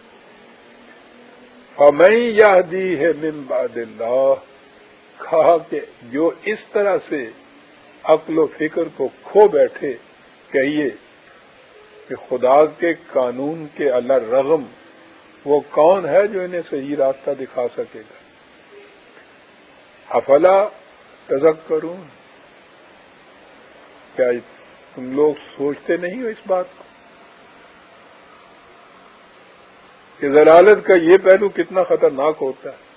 ایک وہ ہے جو جانتے نہیں ہیں، بھیڑ چال کی طرح چلے جانتے. ایک یہ ہے جو جانتے بوجھتے ہوئے اپنی عقل کو کھو دیتے ہیں، کیونکہ جذبات پرستی کے تابع وہ ایک مدہوشی کے عالم میں ہوتے ہیں جو چلے جا رہے ہوتے ہیں. انہیں کون صحیح راستے پہ لا سکتا ہے؟ 45/23.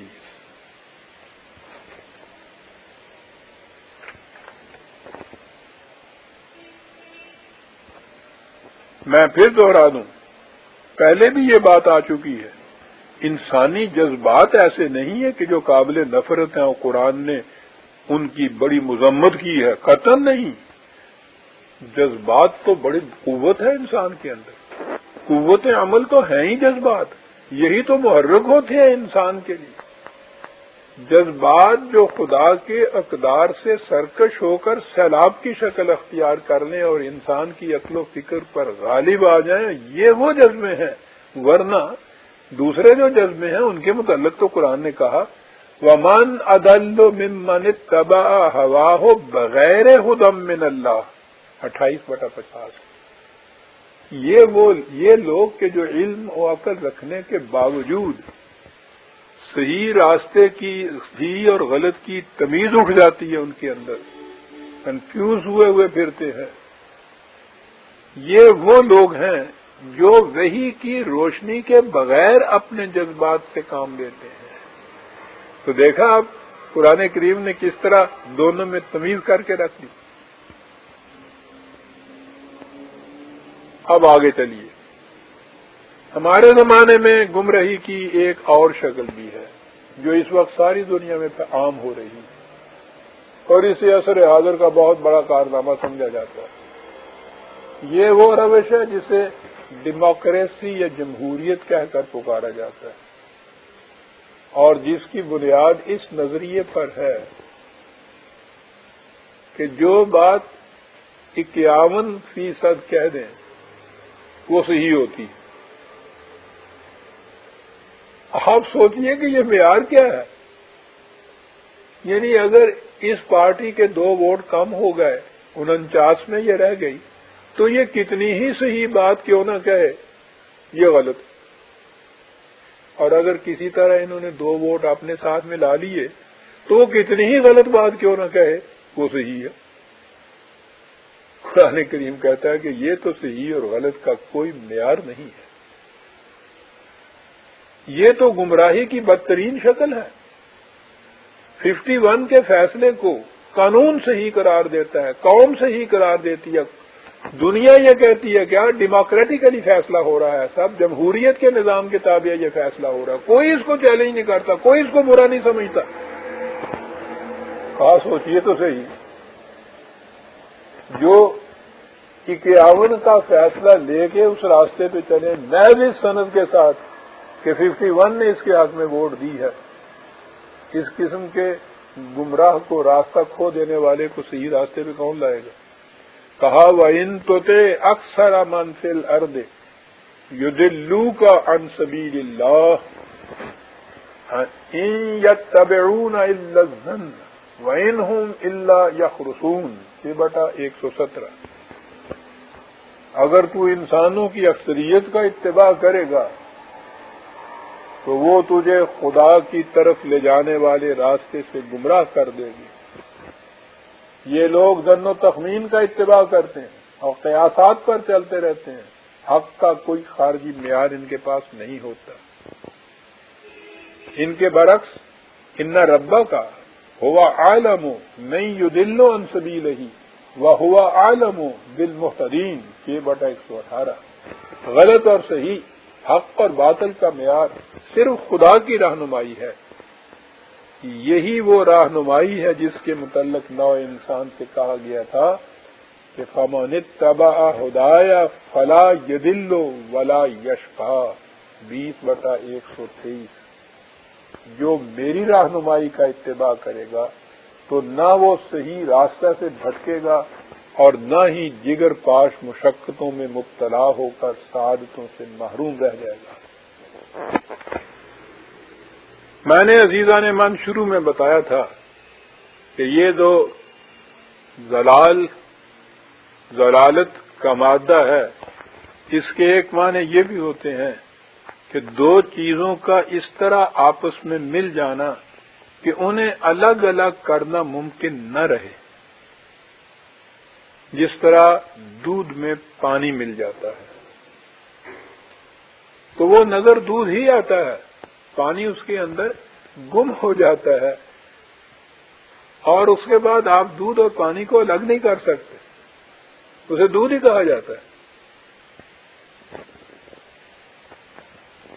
یہ ضلالت کون سی ہے؟ جیسا کہ میں پہلے درسوں میں بتا چکا ہوں، جب حضرات انبیاء کرام علیہ السلام کا پہنچایا ہوا دین خداوندی مذہب میں تبدیل ہو جاتا ہے تو اس میں تلبیس حق و باطل کی یہی کیفیت پیدا ہو جاتی ہے. وہ ایک دوسرے میں اس طرح مدغم ہو جاتے ہیں کہ ان کا الگ الگ کرنا تو ایک طرف، ان کی شناخت بھی مشکل ہو جاتی ہے.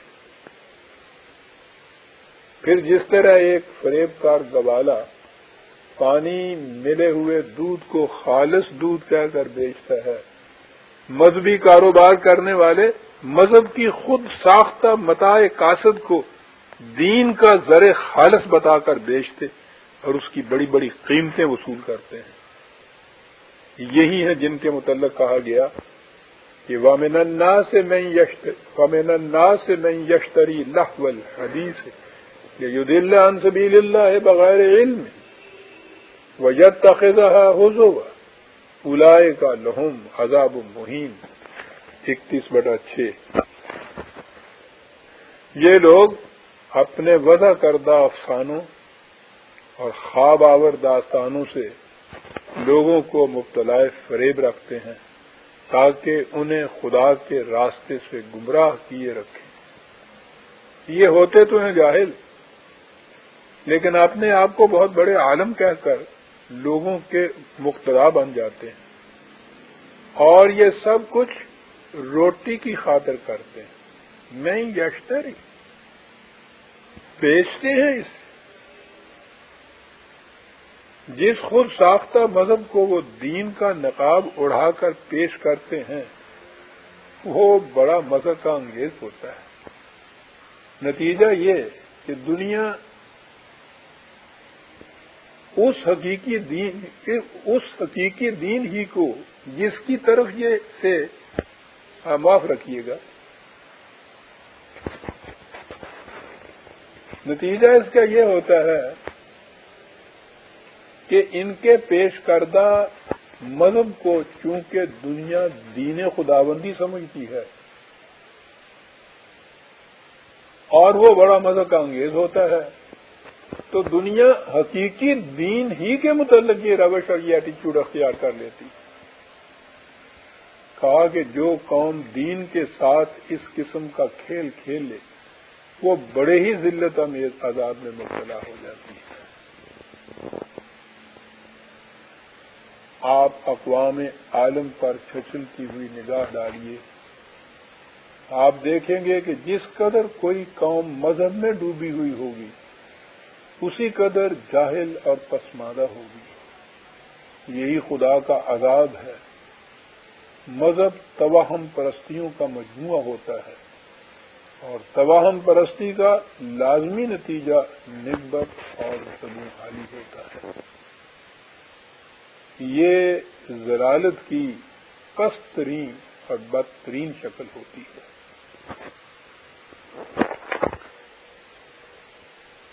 ہم نے عزیزان من غیر المغضوب علیہم کے درس کے سلسلے میں میرا خیال ہے کہ آخری نقطہ یہ پیش کیا تھا کہ جو قوم رزق کی غیر متوازن تقسیم کرتی ہے اس پر خدا کا غضب نازل ہو جاتا ہے اور وہ اسے خوف اور بھوک کے عذاب میں مبتلا کر دیتی ہے۔ آپ دیکھیے کہ قرآن کریم نے اسی معاشی نقطے اس میں ضلالت کا کون سا تھا؟ معاشی گوشے میں ضلالت کا پہلو، وہ غضب کا پہلو تھا، یہاں ضلالت کا پہلو ایک اور آتا ہے۔ آپ 20 واعظ کی زبان سے واعظ سنیے، ناصح سے نصیحت سنیے، جس شخص سے بھی یہ بات کیجیے، کسی سرمایہ دار سے یہ گفتگو کیجیے، نہایت مقدس الفاظ میں وہ یہ کہے گا کہ بابا رزق کی تقسیم خدا نے اپنے ہاتھ میں رکھی ہوئی ہے، وہ جسے چاہے امیر بنا دے، جسے چاہے غریب کر دے، اس میں کسی انسان کا کوئی دخل ہی نہیں ہے۔ یہ کوشش کرنا بھی کہ کوئی غریب جو ہے وہ امیر ہو جائے، یہ تو گویا خدا کو چیلنج کرنا ہے، وہ اسے غریب رکھنا چاہتا ہے، تم اس کے اللہ رحم کہتے ہو کہ نہیں ہم اسے دولت مند بنا دینا چاہتے ہیں۔ معاذ اللہ وہ کہتے ہیں کہ خدا کے خلاف یہ چیلنج اتنا بڑا۔ قرآن کہتا ہے، اسی نقشے کو آپ دیکھیے قرآن کریم کن الفاظ میں پیش کرتا ہے۔ کہا اور تمہیں بتائیں لوگوں کو گمراہی میں رکھنے والے کیا ٹیکنیک اختیار کرتے ہیں۔ کیفیت ان کی یہ ہے کہ وَإِذَا قِيلَ لَهُمْ أَنفِقُوا مِمَّا رَزَقَكُمُ اللَّهُ 36/47، جن لوگوں کے پاس ضرورت سے زیادہ رزق ہوتا ہے، جب ان سے کہا جاتا ہے کہ تم اس فاضلہ رزق کو ان لوگوں کے لیے کھلا رکھو جنہیں اس کی احتیاج ہے، تو وہ اس کے جواب میں کہتے ہیں کہ تم ہمیں کس قدر غلط راستہ اختیار کرنے کی تلقین کر رہے ہو۔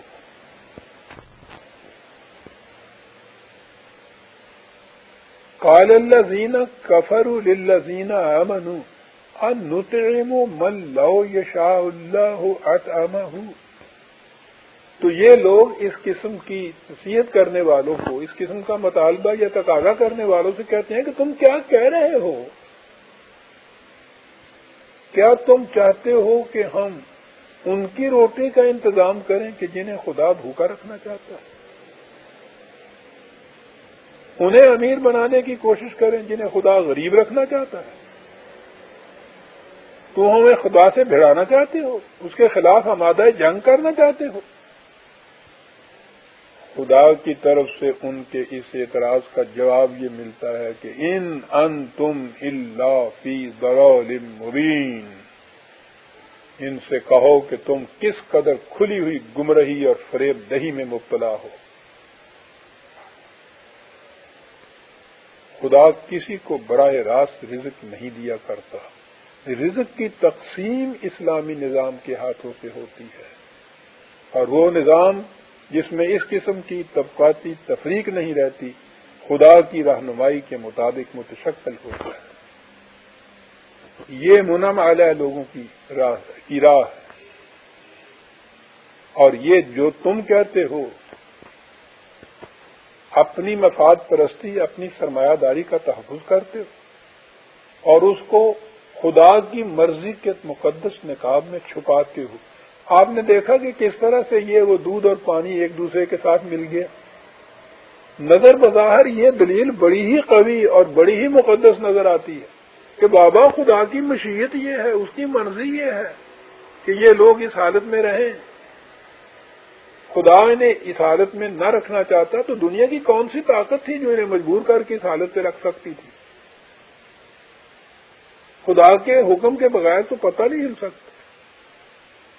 لہذا جو جس حالت میں یہاں ہے وہ سب خدا کی مشیت کے مطابق ہے۔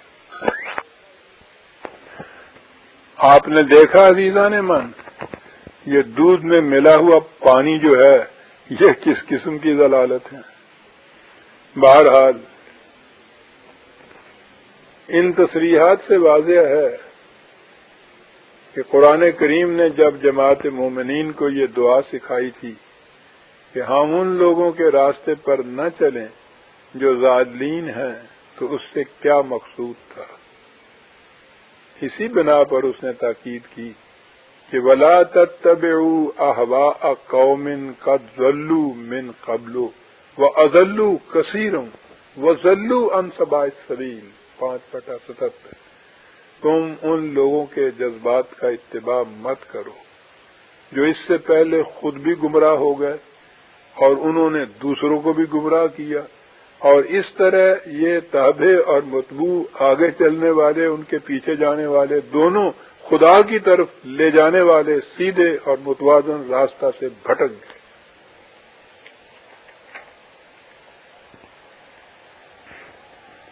آخر میں ایک چیز کو اور بھی واضح کرنا چاہتا ہوں۔ آپ قرآن کریم کے ترجمے یا تفسیر میں آپ دیکھیں تو وہاں لکھا ہوا ہوتا ہے کہ یہ غیر المغضوب علیہم ولا الضالین، مغضوب علیہم سے مراد یہودی ہیں اور ضالین سے مراد عیسائی ہیں، یعنی ہم اس سے مراد نہیں ہیں۔ اپنے متعلق تو ہم اس خود فریبی میں مبتلا ہیں نا، ہم منعم علیہ ہیں۔ تو غیر المغضوب علیہم، مغضوب علیہ یہودی ہیں، ضالین جو ہیں یہ عیسائی ہیں۔ عزیزان من، مغضوب علیہ اور ضالین سے کوئی خاص قوم مراد نہیں ہے۔ اس کا اطلاق تو ان تمام قوموں پر ہوگا جو غلط راستوں پر چلنے کی وجہ سے نمائے خداوندی سے محروم ہوگی اور اس طرح تباہی اور بربادی کے جہنم میں جا گریں، خواہ وہ زمانہ نزول قرآن سے پہلے کی قومیں تھیں، خواہ خود اس زمانے کی قومیں تھیں، اور خواہ قیامت تک آنے والی قومیں تھیں۔ اور پھر آگے یہ بات کہ خواہ اس قوم نے اپنا نام کچھ بھی کیوں نہ رکھ لیا ہو، بات تو ان خصوصیات کی ہے جو قرآن نے بیان کی ہیں۔ جس قوم میں وہ خصوصیات ہوں گی وہ مغضوب علیہ ہوگی، وہ ضالین کے زمرے میں اس کا شمار ہوگا۔ یہی نہیں کہ ہم مغضوب علیہ یہودیوں کو کہتے ہیں اور ضالین عیسائیوں کو، اور ہم سمجھتے ہیں کہ ہمارا شمار ان میں نہیں ہوتا۔ ہم نے تو پورے کے پورے قرآن کو اسی طرح مختلف شقوں میں بانٹ رکھا ہے۔ جہاں جہاں تباہیوں اور بربادیوں کا ذکر آتا ہے، ہم یہ کہہ کر خود فریبی میں مبتلا ہو جاتے اور مبتلا رہتے ہیں کہ یہ یہود کے متعلق ہے، یہ نصارہ کے متعلق ہے، یہ مشرکین مکہ کے متعلق ہے، یہ کفار عرب وغیرہ کے متعلق ہے، یہ سب جہنمی ہے اور جنت صرف ہمارے لیے تیار کی گئی ہے۔ لیکن خود فریبی سے حقیقتیں تو بدل نہیں جایا کرتی۔ ہم اس خود فریبی سے اسی صورت میں نکل سکتے ہیں کہ ہم خدا کی کتاب کو معیار قرار دے کر یہ دیکھیں، سمجھیں اور پرکھیں کہ ہمارا شمار منعم علیہ کے زمرے میں ہوتا ہے یا مغضوب علیہ اور ضالین کے گروہ میں۔ اس معیار پر اپنے آپ کو، اپنی قوم کو پرکھنے سے جو نتیجہ سامنے آتا ہے عزیزان من، اس سے تو روح میں کپ کپی پیدا ہو جاتی ہے۔ عزیزان من، یہاں پر سورہ فاتحہ کی آخری آیت کا درس بھی ختم ہوتا ہے، لیکن میں چاہتا ہوں کہ کچھ وقت بھی تھوڑا سا ہے ہمارے پاس کہ میں بسم اللہ الرحمن الرحیم اور یہ سورہ فاتحہ کی 7 آیتوں کا خلاصہ آپ کے سامنے میں پیش کر دوں۔ آپ نے دیکھا ہوگا کہ ہر کتاب کے شروع میں مقدمہ یا پیش لفظ لکھ دیا جاتا ہے، اس سے اس کتاب کے موضوع یا مندرجات کا تعارف کرانا مقصود ہوتا ہے۔ موضوع ترین مقدمہ یا پیش لفظ اسے سمجھا جاتا ہے جو نہایت مختصر لیکن جامع الفاظ میں اس حقیقت کو سامنے لے آئے جو اس کتاب کا مقصود اور مطلوب ہے۔ سورہ فاتحہ کو فاتحۃ الکتاب کہا جاتا ہے، جس کے معنی یہ ہیں کہ یہ سورت الکتاب یعنی قرآن کریم کا یوں سمجھیے گویا پیش لفظ یا تعارف ہے۔ اختصار کو دیکھیے تو یہ 7 آیات پر مشتمل صورت ہے، اور آیات بھی ایسی مختصر کہ 2 4 الفاظ پر مشتمل، لیکن اس کی جامعیت کا یہ عالم ہے کہ قرآن کریم کی بنیادی تعلیم اور دین کے نظام کا ملخص اس کے اندر یوں سمٹ کر آ گیا ہے جیسے آنکھ کے تل میں آسمان۔ یہ قرآن کریم کے ایجاز اور اعجاز کی نمایاں شہادت ہے۔ سورہ فاتحہ کے شروع میں بسم اللہ الرحمن الرحیم کے الفاظ سامنے آتے ہیں۔ اگر انہیں خدا کی طرف منسوب کیا جائے یعنی اس میں متکلم خود خدا تعالی سمجھا جائے تو اس کا مفہوم یہ ہوگا کہ اس کتاب کو اس لیے نازل کیا گیا ہے کہ نوع انسان کی نشو و نما کی جو ذمہ داری خدا نے اپنے اوپر لے رکھی تھی وہ پوری ہو جائے۔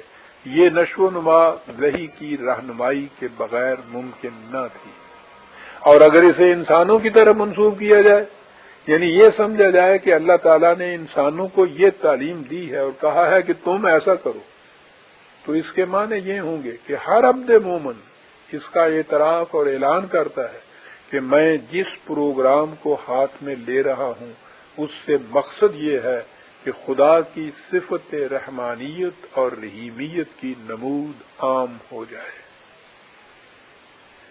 اس کے بعد سورہ فاتحہ ہمارے سامنے آتی ہے۔ میں اس کے ملخص کے لیے مناسب الفاظ اور بیان کی فکر میں تھا کہ میں نے دیکھا کہ اس کا جو مطلب میں نے مفہوم القرآن میں بیان کر دیا ہے وہ اس کا موزوں ترین خلاصہ ہے، اس لیے میں اسی کو یہاں پیش کر دینا مناسب سمجھتا ہوں، اور وہ یہ ہے کہ جب انسان اس کارگاہ کائنات کے نظم و نسق پر غور کرتا ہے تو اس کے سامنے یہ حقیقت بے نقاب ہو کر آ جاتی ہے کہ اس میں ہر شے کو وہ سامان نشو و نما کس طرح بلا مزد و معاوضہ ملتا چلا جاتا ہے جس سے وہ اپنے نقطۂ آغاز سے مقام تکمیل تک پہنچ جاتی ہے، عام حالات میں تدریجاً اور عند ضرورت ہنگامی عمل ارتقاء ایمرجنٹ ایوولوشن کے ذریعے۔ اس حیرت انگیز نظام ربوبیت کو دیکھ کر ہر صاحب بصیرت کی زبان پر بے اختیار کلمات تحسین و آفرین آ جاتے ہیں، اور وہ بلا ساختہ پکار اٹھتا ہے کہ اے ہمارے نشو و نما دینے والے، تو نے اس کائنات کی کسی شے کو نہ بیکار پیدا کیا اور نہ ہی تخریبی نتائج کے لیے۔ یہی وہ ارباب علم و یقین ہیں جو صحیح معنوں میں خدا کی حمد کرنے والے ہیں۔ الحمدللہ رب العالمین الرحمن الرحیم۔ آگے خدا کے اس پروگرام کی تکمیل کے لیے ضروری ہے کہ جو مستبد قوتیں دوسروں کی نشو و نما کے راہ میں حائل ہوں انہیں راستے سے ہٹا دیا جائے۔ یہ حمدیت کا قدم اول ہے۔ ان مستبد قوتوں کو راستے سے ہٹانے کا نتیجہ یہ ہوگا کہ ایک ایسا نظام قائم ہو جائے گا جس میں نہ کوئی انسان دوسرے انسان کا محتاج ہوگا نہ محکوم۔ اس میں تمام امور کے فیصلے خدا کے قوانین کے مطابق ہوں گے۔ یہی وہ نظام ہے جسے آخر الامر انسانوں کے تمام خود ساختہ نظام حیات پر غالب آ کر رہنا ہے۔ یہ نظام ان افراد کے ہاتھوں متشکل ہوگا جو اس حقیقت کبریٰ کا اعلان اور عملاً اس اعلان کی تصدیق کریں گے کہ ہم خدا کے سوا کسی کی اطاعت اور محکومیت اختیار نہیں کرتے اور نہ ہی کسی غیر خدائی نظام سے خواستگار معاونت ہوتے ہیں۔ اس کا عملی طریق اس کی کتاب عظیم کے احکام و اصول کی اطاعت ہے، اور یہی خدا کی عبودیت اور عبادت ہے۔ یہ افراد جماعت مومنین جب سفر حیات کے لیے قدم اٹھاتے ہیں تو یہ حسین تمنائیں اور مقدس آرزوئیں دعا بن کر ان کے لبوں تک آ جاتی ہیں کہ بار الہ زندگی کا وہ سیدھا اور ہموار متوازن راستہ ابھر اور نکھر کر ہمارے سامنے آ جائے، جو ہمیں بلا خوف و خطر ہماری منزل مقصود تک لے جائے، یعنی وہ راستہ جس پر چل کر سعادت مند سابقہ زندگی کی خوشگواریوں اور سرفرازیوں سے بہرہ یاب ہوئیں۔ اس سے انہوں نے کائنات کی قوتوں کو مسخر کر کے اپنی ہم اثر اقوام میں امتیازی حیثیت حاصل کر لی۔ جب تک یہ قومیں تیرے متعین کردہ راستے پر چلتی رہیں، زندگی کی شادابیوں سے بہرہ یاب رہیں۔ جب ان کے نظریہ حیات میں تبدیلی آ گئی تو یہ نعمتیں ان سے چھن گئیں اور وہ دنیا میں ذلیل و خوار ہو گئی۔ ان کی صحیح و عمل کی کھیتیاں جھلس کر راکھ کا ڈھیر بن گئیں، اور چونکہ صحیح راستہ ان کی نگاہوں سے اوجھل ہو چکا تھا، اس لیے ان کا کاروان حیات اپنی قیاس آرائیوں کے پیچ و خم میں کھو کر رہ گیا۔ وہ کبھی آنکھیں بند کر کے اپنے آباء و اجداد کی فرسودہ راہوں پر چلتے رہے، اور کبھی انہوں نے خود اپنے جذبات ہی کو اپنا رہنما بنا لیا۔ جب اس سفر بے منزل کی بھول بھلائیوں میں کھو کر مایوس ہو گئے تو یہ کہہ کر اپنے آپ کو فریب دے لیا کہ خدا کو منظور ہی نہیں تھا کہ ہمیں سیدھا راستہ دکھاتا۔ بار الہ، ہم تجھ سے تیرے بتائے ہوئے راستہ پر چلنے کی توفیق طلب کرتے ہیں، تاکہ ہمارا حشر بھی ان سوختہ سامانوں کا سا نہ ہو جائے، کیونکہ ہم جانتے ہیں کہ جو قوم تیری رہنمائی سے منہ موڑ لے اسے کوئی صحیح راستہ نہیں دکھا سکتا۔ اس کے ساتھ ہی ہم یہ بھی جانتے ہیں کہ یہ راستہ انہی کے سامنے آ سکتا ہے جو اس کی تلاش کے لیے جد و جہد کرے۔ ہم تجھ سے اس جد و جہد کی بھی توفیق طلب کرتے ہیں۔